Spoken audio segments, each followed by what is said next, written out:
नाशिकमधल्या भोंदूबाबा कॅप्टन खरात प्रकरणामुळे सबंध राज्यभरात संतापाची तीव्र लाट आहे। स्वतःला ज्योतिष तज्ज्ञ म्हणून घेत या भोंदूबाबानं अनेक महिलांना आपल्या जाळ्यात ओढलं आणि त्यांच्यावर लैंगिक छळ केल्याचे गंभीर आरोप आता एक एक करून समोर येत आहेत। या प्रकरणाचे पडसाद राज्यभरात उमटतायत। त्यामुळे ज्योतिष शास्त्राबाबत सुद्धा उलट-सुलट चर्चा केल्या जात आहेत। त्यामुळे ज्योतिष शास्त्र हे नाहक बदनाम होतंय असा ज्योतिष तज्ञांकडनं बोललं जात आहे आणि त्यामुळे त्यांच्या एक संतप्त प्रतिक्रिया आता व्यक्त केल्या जात आहेत। ज्योतिष शास्त्रज्ञांचं म्हणजे ज्योतिष जे अभ्यासक आहेत त्यांचं नेमकं या संपूर्ण प्रकरणाच्या बाबतीत काय म्हणणं आहे बघूया। ते त्यांनी दिलेले कृत्य हे कुठल्याही ज्योतिषशास्त्रामध्ये येत नाही किंवा कुठल्याही उपायशास्त्रामध्ये सुद्धा याचा सहभाग होत नाही। अतिशय निंदनीय प्रकार त्यांनी ज्योतिषाच्या नावाखाली त्या ठिकाणी चालवला होता। यासारखे उपद्व्याप प्रत्येक क्षेत्रामध्ये आपल्याला बघायला मिळतील आणि त्यातून त्या क्षेत्राची बदनामी होण्याची शक्यता असते। ज्योतिषशास्त्र हे कुठल्याही उपाय तोडक्यापेक्षा एखाद्या व्यक्तीच्या जीवनामध्ये होणाऱ्या सुखदुःखाचा भविष्यातील आढावा घेणं आणि त्यानुसार त्याला मार्गदर्शन करणं इथपर्यंतच मर्यादित आहे। होणाऱ्या घटनांचा कालावधी सांगून जर काही अशुभ गोष्टी होणार असतील तर त्याबाबत साधे उपाय, ज्याला आपण नित्य उपासना, आपल्याला संबंधित ज्या देवदेवता आहेत ग्रहांची उपासना ही त्या व्यक्तीने नियमित करावी, इथपर्यंतच ह्या शास्त्राचा वापर करणं योग्य राहतं। याच्या पुढील दुसरा भाग जो येतो तो ज्योतिषशास्त्राच्या बाहेरचा भाग आपण म्हणू शकतो, ज्यामध्ये अघोरी विद्या, जारण मारण, वशीकरण, तंत्रविद्या, तांत्रिक, मांत्रिक ह्या ज्या गोष्टी आहेत ह्या सर्व ज्योतिषशास्त्राच्या बाहेरच्या गोष्टी आहेत।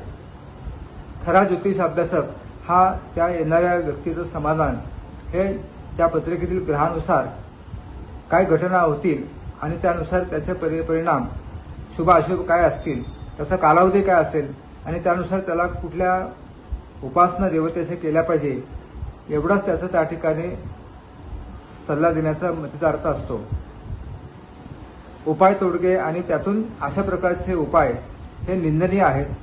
कुठल्याही शास्त्रामध्ये या प्रकारचा उल्लेख तुम्हाला दिसणार नाही।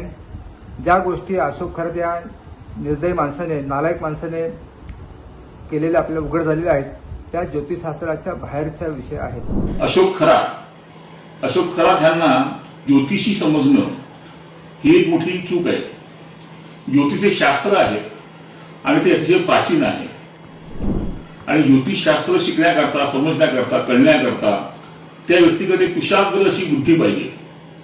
हे अख्खं बौद्धिक शास्त्र आहे आणि अशोक खरात यांच्यासारखे उथळ लोक या शास्त्राच्या आसपास पण येऊ शकत नाहीत।